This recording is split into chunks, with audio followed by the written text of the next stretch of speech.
Hi Funmoji family, journalist Zafar గారికి మేము ఇచ్చిన మా ఫస్ట్ ఎక్స్క్లూజివ్ ఇంటర్వ్యూ ఇట్లు మీ జాఫర్ ఛానల్లో రిలీజ్ అయింది. మాకు సంబంధించిన ఎన్నో విషయాలు ఆ వీడియో ద్వారా మీతో పంచుకోవాలనుకుంటున్నాం. కాబట్టి డిస్క్రిప్షన్ అండ్ పిన్ కామెంట్ లో ఉన్న లింక్ ని క్లిక్ చేసి ఇప్పుడే మా ఫస్ట్ ఇంటర్వ్యూని చూసేయండి. అలాగే ఒక లైక్ కామెంట్ కూడా చేసి మన ఫన్మోజీ మీద మీకున్న ప్రేమను తెలియజేయండి. అసలుకే లోపల బోల్డెన్ ఇంట్రెస్టింగ్ విషయాలు, ఫన్ కూడా ఉంది, మిస్ అవ్వకండి.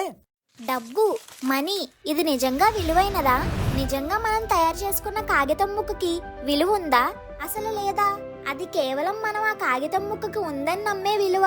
కానీ ఈ పేపర్ ముక్క కోసం మనం మార్నింగ్ లేచి బయలుదేరి ఎన్నో కష్టాలు పడుతుంటాం. బిచ్చగాడి దగ్గర నుండి కోటీశ్వరుడు వరకు అందరూ ఈ పేపర్ ముక్క కోసం ఫైట్ చేస్తారు. ఈ పేపర్ ముక్క క్రిమినల్స్ ని తయారు చేస్తుంది, ఫ్యామిలీస్ లో ఇష్యూస్ ని క్రియేట్ చేస్తుంది, కరప్షన్ ని శాసిస్తుంది. మన చేత సృష్టించబడి మనల్నే దానికి బానిసలను చేసుకొని పని చేయించుకుంటేనే ఈ మనీ ఎప్పుడు పుట్టింది? ఇప్పుడున్న మనీకి కొన్ని వేల సంవత్సరాల పూర్వం మొదట పుట్టిన మనీకి ఎంత తేడా ఉంది? ఫ్యూచర్ లో మనీ ఎలా ఉండబోతుంది? డాలర్ విలువ ప్రపంచంలోనే నంబర్ 1 గా ఎందుకుంది? మన రూపాయి విలువ డాలర్ దగ్గర రోజు రోజుకి ఎందుకు పడిపోతుంది? అక్షయ తృతీయకి డాలర్ దగ్గర రూపాయి విలువ పడిపోవడానికి సంబంధం ఏంటి? ఈ ఎపిసోడ్ లో తెలుసుకుందాం.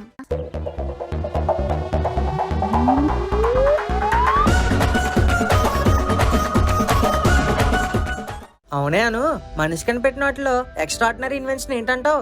చాలా మంది మనిషి కనిపెట్టిన వాటిలో నిప్పు చాలా పవర్ఫుల్ అంటుంటారు. కొంతమంది అయితే చక్రం, వీల్ని కనిపెట్టడం అంటారు.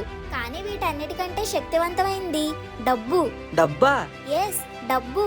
డబ్బు అనేది నిజంగా ఉందా? సరిగ్గా ఆలోచిస్తే డబ్బు అనేది అసలు ప్రపంచంలోనే లేదు. అదొక ఐడియా మాత్రమే. ఒక కాగితం ముక్క పైన లేదా డిజిటల్ గా మనం ఎంటర్ చేసే నెంబర్ మాత్రమే. నిజానికి డబ్బు అనేది ఒక భ్రమ. కానీ ఈ భ్రమ ప్రపంచంలో ఉన్న 790 కోట్ల మందిని శాసిస్తుంది. అసలు ఈ డబ్బు ఎలా పుట్టిందో తెలుసుకోవాలంటే కొన్ని వేల సంవత్సరాల పూర్వానికి వెళ్ళాలి. ఎన్ని? 10,000 సంవత్సరాలకి పూర్వం 8000 BCలో ప్రపంచంలో మొట్టమొదటి నాగరికత అయిన మెసోపోటమియా సివిలైజేషన్ స్టార్టింగ్ స్టేజ్ లో అక్కడ రకరకాల తెగల వాళ్ళందరూ ఉండేవారు. ఒక తెగవాళ్ళు హంటింగ్ చేసి తినేవాళ్ళు, మరో తెగవాళ్ళు చేపలు పట్టి తినేవారు, మరో తెగవాళ్ళు వ్యవసాయం చేసి పంటను పండించి తినేవాళ్ళు. చేపలు పట్టేవాడికి వేట మాంసం తినాలని ఉండేది, వేట మాంసం తినేవాడికి పండించిన రైసు గోధుమలు తినాలని ఉండేది. అప్పుడే మొదటిసారి డబ్బు పుట్టింది. కానీ అది ఎప్పట్లాంటి ఫిజికల్ మనీ కాదు, ఎక్స్చేంజ్. ఎక్స్చేంజా? ఎస్, చేపలు పట్టేవాడు కొన్ని చేపలు ఇచ్చి వేట మాంసం తెగ దగ్గర మాంసం తీసుకునేవాళ్ళు. అలా వేట మాంసం తెగ వాళ్ళు కొంత మాంసం పంట పండించే వాళ్ళకి ఇచ్చి వాళ్ళ పంటను తీసుకునేవాళ్ళు. ఇదే బార్టర్ సిస్టమ్ అనేవాళ్ళు. తరువాత ప్రపంచంలో చాలా నాగరికత వాళ్ళు ఈ బార్టర్ సిస్టమ్ ని ఫాలో అయ్యారు. అయితే బార్టర్ సిస్టమ్ లో ఒక ప్రాబ్లం ఉంది. ఫర్ ఎగ్జాంపుల్, వేటకు వెళ్లే వాళ్ళు రోజు వేటకు వెళ్లి మాంసం తీసుకొని పంట పండించే వాళ్ళకి ఇచ్చి ట్రేడ్ చేయగలడు. కానీ పంట పండించేవాడు ఇయర్కి ఒకసారో 2 సార్లు మాత్రమే పంటను ఇవ్వగలడు. సో ఈ వేటకు వెళ్లి మాంసం తెచ్చేవాడు రోజు మాంసం తెచ్చి కొన్ని నెలలకు ఒకేసారి చేతికొచ్చే పంట పండించేవాడి దగ్గర ఎంత తీసుకోవాలి? అండ్ వందల సంవత్సరాలకి జనాభా పెరిగి ట్రేడ్ చేసే వస్తువులు పెరిగి రకరకాల వస్తువులు ఫుడ్స్ మధ్య ఎక్స్చేంజ్ లో ఎవరు ఎంత ఇచ్చారు, ఎంత తీసుకోవాలి అనే దాంట్లో కన్ఫ్యూజన్స్ మొదలయ్యాయి. ఈ కన్ఫ్యూజన్స్ పోగొట్టడానికి 3000 BC నుండి 2000 BC మధ్యలో ఎక్స్చేంజ్ జరిగే వాళ్ళ మధ్య వీడు వాడికి ఎంత ఇచ్చాడు అండ్ ఎంత తీసుకోవాలి అనేది బంకమట్టి ముద్ద పైన రాసేవారు. అప్పుడే అకౌంటింగ్ స్టార్ట్ అయ్యింది. కానీ బంకమట్టి అకౌంటింగ్ లో కూడా ప్రాబ్లమ్స్ మొదలయ్యాయి. ఏంటవి? నీడ్, అవసరం. సెంచరీస్ దాటే కొద్దీ జస్ట్ తిని బతికే వాళ్ళకంటే రకరకాల కళలు, ప్రొఫెషన్స్, ప్రొడక్ట్స్, ఫుడ్స్ లో రకాలు పెరిగాయి. అయితే ఈ బార్టర్ సిస్టమ్ లో ఇక్కడే ప్రాబ్లం మొదలైంది. ఎక్స్చేంజ్ లో ఫర్ ఎగ్జాంపుల్, వేటాడి మాంసం తెచ్చేవాడికి కూరగాయలు కావాలి కానీ కూరగాయలు అమ్మేవాడికి మాంసం అక్కర్లేదు. సో అక్కడ ఎక్స్చేంజ్ ఆగిపోతుంది. అలాగే ఒక చేపలు పట్టేవాడికి ఇల్లు కావాలి, ఆ ఇల్లు కట్టే స్కిల్ ఉన్నవాడు ఇల్లు కడతాడు. కానీ వాడికి చేపలు వద్దు. మరి ఆ చేపలు పట్టేవాడు ఈ ఇల్లు కట్టేవాడికి ఏమి ఇవ్వాలి? సో ఈ ప్రాబ్లం ని అరికట్టాలంటే అవసరాలన్నిటికీ ఎక్స్చేంజ్ కి కామన్ గా అందరూ తీసుకోగలిగే ఒకటి కావాలి. అప్పుడే 2500 BCలో పుట్టింది మనీ. కానీ ఇది నువ్వు అనుకునే మనీ కాదు, కమోడిటీ మనీ. కమోడిటీ మనీయా అంటే? అందరికీ ఎక్కడ పడితే అక్కడ దొరికేవి కాకుండా రేర్ గా దొరికే వస్తువులు లైక్ గవ్వలు, శంఖాలు, ఆవు, గుర్రాలు లాంటి జంతువులు, కత్తులు, గొడ్డలి, సాల్ట్, టీ, నెమలి పింఛం, ఆల్కహాల్, గుర్రం పళ్ళు, ఆఖరికి బానిసలను మనీగా వాడి ట్రేడింగ్ చేసి కావాల్సినవి కొనుక్కునేవారు. అయితే ఈ కమోడిటీ మనీలో కూడా ప్రాబ్లమ్స్ నెమ్మదిగా బయటకు వచ్చాయి. ఇందులో కూడానా? ఏంటవి? వాల్యూ, ఎస్, ఎక్స్చేంజ్ లో కామన్ గా యూజ్ చేసే కమోడిటీ మనీ. ఫర్ ఎగ్జాంపుల్, గవ్వలు, సాల్ట్, జంతువులు అండ్ బానిసలు యొక్క విలువ ఎంత అనేది ఎవరికి తెలిసేది కాదు. 1-2 గవ్వలు ఇచ్చి బట్టలు కొనుక్కుంటే ఆ బట్టలు అమ్మేవాడు ఆ 2 గవ్వలు తీసుకొని మరొకటి దగ్గర ఇంకేదైనా కొనాలి అంటే వాడికి ఆ గవ్వల విలువ తెలియదు. అండ్ ఈ కమోడిటీ మనీ వల్ల మరో పెద్ద ప్రాబ్లం ఎక్స్పైరీ. ఎస్, గవ్వలు కొన్నేళ్ళకి చిల్లులు పడి పనికి రాకుండా పోయేవి. టీ అండ్ ఆల్కహాల్ లాంటివి 2-3 ఇయర్స్ కి ఎక్స్పైర్ అయిపోయేవి. అలాగే ఎక్స్చేంజ్ లో తీసుకున్న జంతువులు, బానిసలు కొన్నాళ్ళకి చనిపోవడం, ఇవన్నీ కమోడిటీ మనీలో ప్రాబ్లమ్స్ తెచ్చాయి. సో ఇప్పుడు చాలా కాలం మన్నిక ఉన్న ఒక పర్టికులర్ వాల్యూ ఉన్న ఒక మనీని తయారు చేయాలి. అదే metal money. You mean coins? Yes, expire అవ్వడానికి చాలా కాలం అండ్ ఎక్కువ కాలం మన్నిక ఉండేవి మెటల్స్. సో 800 BCలో gold, silver, brass and copper లాంటి మెటల్స్ తో కాయిన్స్ తయారు చేసి వాటిపై ఏనుగు, సింహం ఆర్ దేశపు రాజు బొమ్మతో కాయిన్ పై ఒక్కొక్క బొమ్మకి ఒక ఎగ్జాక్ట్ వాల్యూతో మనీ తయారు చేయడం స్టార్ట్ అయ్యింది. ఇది మొదట చైనాలో మొదలైనప్పటికీ క్రమక్రమంగా ప్రపంచమంతా ఈ మెటల్ మనీని అడాప్ట్ చేసుకున్నారు. ఒక్కొక్క దేశం రాజు ఒక్కో విధంగా కాయిన్స్ ముద్రించి రాజ్యంలో చలామణి చేసేవారు. చాలా దేశాల వర్తకులు వాళ్ళ కాయిన్స్ తో ఎక్స్చేంజ్ చేసుకుంటూ ట్రేడ్ చేసుకునే వాళ్ళు. 1000 సంవత్సరాలకు పైగా కాయిన్స్ తోనే ట్రేడ్ జరిగేది.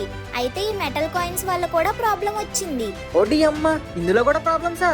100 సంవత్సరాలు గడిచే కొద్దీ పాపులేషన్ పెరిగి, ట్రేడింగ్ పెరిగి, బిజినెస్ చేయడానికి మోసుకుని వెళ్ళడానికి కొన్ని షిప్స్ నిండా అండ్ బండ్ల నిండా బాక్సెస్ తో కాయిన్స్ నింపి మోసుకొని వెళ్ళేవారు. అయితే వెయిట్ ఎక్కువయ్యి, ట్రావెలింగ్ కష్టమయ్యి అండ్ అన్ని కాయిన్స్ చాలా మంది చాలా రోజులు లెక్క పెట్టాల్సి వచ్చింది. సో అప్పుడే 900 ADలో చైనాలో ట్యాంగ్ సామ్రాజ్యంలో మొట్టమొదటిసారి వ్యాపారులు ఒక certain amount of metal coins ని ఒక షాప్ లో డిపాజిట్ చేసి ఆ కాయిన్ల అమౌంట్ యొక్క పేపర్ రిసిప్ట్ ని ఇష్యూ చేశారు. ఈ రిసిప్ట్ పేరు IOU, అంటే నేను నీకెంత అమౌంట్ బాకీ అని. ఒక వ్యాపారి తన మనీ అయిన కాయిన్స్ ని ఒక చోట డిపాజిట్ చేసి ఆ రసీదుని ఇచ్చి ఏదైనా కొనుక్కునేవాడు. ఆ కొన్నవాడు ఆ రసీదు తీసుకెళ్లి ఆ షాప్ కి వెళ్లి కాయిన్స్ ని తీసుకొచ్చుకునేవాడు. అయితే ఒక సేయింగ్ ఉంది, అందరికీ అభివృద్ధి కావాలి కానీ మార్పు వద్దు అని. సో ఈ పేపర్ నోట్ మార్పుని ఎవరూ యాక్సెప్ట్ చేయలేకపోయారు. కానీ 200 సంవత్సరాల తర్వాత అంటే 12th సెంచరీలో చైనాలో ట్రేడింగ్ పీక్స్ లో ఉంది. చైనాకి గోల్డెన్ ఏజ్ అంటారు అది. సో ఇయర్ కి 6 బిలియన్ కాయిన్స్ తయారు చేయాల్సి వచ్చింది. అంత అమౌంట్ తో ట్రావెల్ చేయలేక అవి ఒక చోట డిపాజిట్ చేసి ఆ రసీదుతో ట్రేడింగ్ చేసేవారు. కానీ ఆ రసీదు తీసుకున్నోడు దాన్ని మార్చి కాయిన్స్ తీసుకోకుండా ఆ రసీదు ఇంకొకరికి, వాడు ఇంకొకరికి ఇచ్చి అలా ఆ పేపర్ నోట్లని చలామణి చేసేవారు. ఓహో, కాగితం నోట్లు అలా పుట్టాయా? ఎస్, 1661లో యూరోపియన్ కంట్రీస్ కూడా ఈ పేపర్ కరెన్సీని అడాప్ట్ చేసుకున్నాయి. అయితే వీళ్ళు కాయిన్స్ తో కాకుండా కరెన్సీని గోల్డ్ స్టాండర్డ్ చేశారు. గోల్డ్ స్టాండర్డా? ఎస్, ఎవరి ఆస్తి ఆర్ సంపాదన అయినా వాళ్ళు సంపాదించుకునే గోల్డ్ తోనే మెజర్ చేసేవారు. ప్రజలు వాళ్ళ గోల్డ్ ని గవర్నమెంట్ బ్యాంక్స్ లో ఇన్వెస్ట్ చేస్తే దానికి తగ్గ బ్యాంక్ నోట్స్, పేపర్ కరెన్సీని ఇచ్చేవాళ్ళు. అలా ఎకనామీ స్టేబుల్ గా ఉండేది. అయితే ఆ తర్వాత ఈ గోల్డ్ స్టాండర్డ్ సిస్టమ్ ని అమెరికా అండ్ మిగతా దేశాలు అడాప్ట్ చేసుకున్నాయి. వాళ్ళ గోల్డ్ కి సరిపడ్డ ఆ దేశపు కరెన్సీని ఇస్తారు. ఆ గోల్డ్ స్టాండర్డ్ అనేది 20th సెంచరీ వరకు కొనసాగింది. అంతా బానే ఉంది కానీ అమెరికా వాళ్ళ డాలర్ వరల్డ్ లో ఫస్ట్ ప్లేస్ లో ఎందుకు? డాలర్ విలువ ఏకంగా ప్రపంచాన్ని శాసిస్తుంది. అమెరికా డాలర్ తో ప్రపంచం మీద ఆధిపత్యం ఎలా చూపిస్తుంది? దానికి కారణం వరల్డ్ వార్స్. ఎస్, ప్రపంచ యుద్ధాలు. First and second world war టైంలో చాలా దేశాలకి ట్రావెలింగ్ కి, యుద్ధానికి ఆయిల్ కావాల్సి వచ్చేది. అయితే అప్పట్లో వరల్డ్ లో 60% క్రూడ్ ఆయిల్ యుఎస్ ప్రొడ్యూస్ చేసేది అండ్ వెపన్స్ కూడా. సో అప్పటి దేశాల కరెన్సీకి గోల్డ్ స్టాండర్డ్ వాడడం వల్ల వాళ్ళ దగ్గర ఉన్న మొత్తం గోల్డ్ ని అమెరికాలో డిపాజిట్ చేసి ఆయిల్ అండ్ వెపన్స్ ని కొనుక్కునేవారు. అలా సెకండ్ వరల్డ్ వార్ ఎండ్ అయ్యేసరికి అన్ని దేశాల ఖజానాలో గోల్డ్ తరిగిపోయి ప్రపంచంలో 80% గోల్డ్ అమెరికాలో ఉంది. సో అప్పటికి అంత గోల్డ్ స్టాండర్డ్ వాడడం వల్ల ఏ దేశమైనా ఎక్కువ గోల్డ్ ఉన్న యుఎస్ నుండి గోల్డ్ కొనాలి అంటే US డాలర్స్ లో కొనాలి. సో అలా అన్ని దేశాలు వాళ్ళ కరెన్సీని డాలర్స్ లోకి కన్వర్ట్ చేసి డాలర్స్ తో గోల్డ్ తీసుకెళ్లడం వల్ల డాలర్స్ అనేవి వరల్డ్ లో ఎక్కువ సర్క్యులేట్ అయ్యి దాని డిమాండ్ అండ్ వాల్యూ పెరిగింది. దట్ అన్నమాట మ్యాటర్. ఎస్, కానీ అమెరికాలో ఇండస్ట్రీస్ అండ్ ఎంప్లాయ్మెంట్ పెరగడంతో యుఎస్ లో ఉన్న గోల్డ్ డిపాజిట్స్ కంటే ఎక్కువ కరెన్సీ అవసరం అవ్వడంతో ఎకనామీ కుప్పకూలిపోయింది. అప్పుడు 1971 లో అప్పటి US president Richard Nixon dollar కి గోల్డ్ తో ఉన్న లింక్ తీసేశాడు. అంటే యుఎస్ డాలర్ కి ఇక గోల్డ్ రాదు, ఇక డాలర్ అనేది ఉత్తి పేపర్ మాత్రమే, కానీ విలువ మాత్రం పెరుగుతూనే ఉంది. కానీ చాలా దేశాలు ఇంటర్నేషనల్ ట్రేడింగ్ కి డాలర్ నే వాడుతున్నారు. ఫర్ ఎగ్జాంపుల్, మనం జర్మనీతో ట్రేడ్ చేయాలంటే మన ఇండియా రూపీని వాళ్ళు యాక్సెప్ట్ చేయరు. మన మనీని యుఎస్ డాలర్స్ కి కన్వర్ట్ చేసి ఇస్తే వాళ్ళు ఆ డాలర్స్ ని వాళ్ళ కరెన్సీ వాల్యూలో తీసుకుంటారు. ఇలా చాలా దేశాలు యుఎస్ డాలర్స్ వాడడం వల్ల డాలర్ వాల్యూ టాప్ లో ఉంది. సరే గానీ మన ఇండియన్ విలువ డాలర్ దగ్గర రోజు రోజుకి ఎందుకు పడిపోతుంది? Export and imports. ఎస్, ఆ ఇంటర్నేషనల్ ట్రేడింగ్ అంతా మన ఇండియా రూపీలో కాకుండా యుఎస్ డాలర్ లో చేస్తుంది. డాలర్ వాల్యూ పెరుగుతుంది. ఫారెన్ కంపెనీస్ ఆర్ ఇన్వెస్టర్స్ ఇండియాకి వచ్చినప్పుడు వాళ్ళు యుఎస్ డాలర్స్ తోనే వస్తారు. అగైన్ డాలర్స్ చలామణి ఎక్కువ అవుద్ది. ఎక్స్పోర్ట్స్, మన ఇండియా అమెరికాకి చేసే ఎక్స్పోర్ట్స్ కన్నా యుఎస్ నుండి చేసుకునే ఇంపోర్ట్స్ ఎక్కువ. ఒక మాటలో చెప్పాలంటే మనం సంపాదించే దానికన్నా ఖర్చు పెట్టేదే ఎక్కువ. మనం అమెరికా నుండి గోల్డ్ అండ్ ఆయిల్ ని ఎక్కువ ఇంపోర్ట్ చేసుకునటం, ఇవి ఎక్కువ ఇంపోర్ట్ చేసుకునే కొద్దీ రూపాయి విలువ పడిపోతూ ఉంటుంది.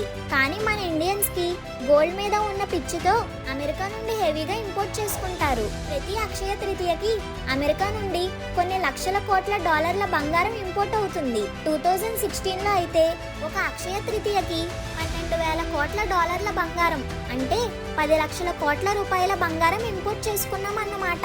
ఈ రేంజ్ లో డాలర్స్ కి డిమాండ్ ఇస్తే రూపాయి వాల్యూ పడిపోక పెరుగుద్దా? 1917 లో ఒక రూపాయి $13 తో సమానం. 1947 లో ఇండియాకి ఇండిపెండెన్స్ వచ్చేసరికి ఒక రూపాయి డాలర్ $1 తో సమానం. కానీ ఇప్పుడు $1 అంటే 83 రూపీస్. మనం ఫారెన్ గూడ్స్ కొనటం, ముఖ్యంగా గోల్డ్ వాడకం తగ్గిస్తే కానీ రూపాయి విలువ పెరగదు.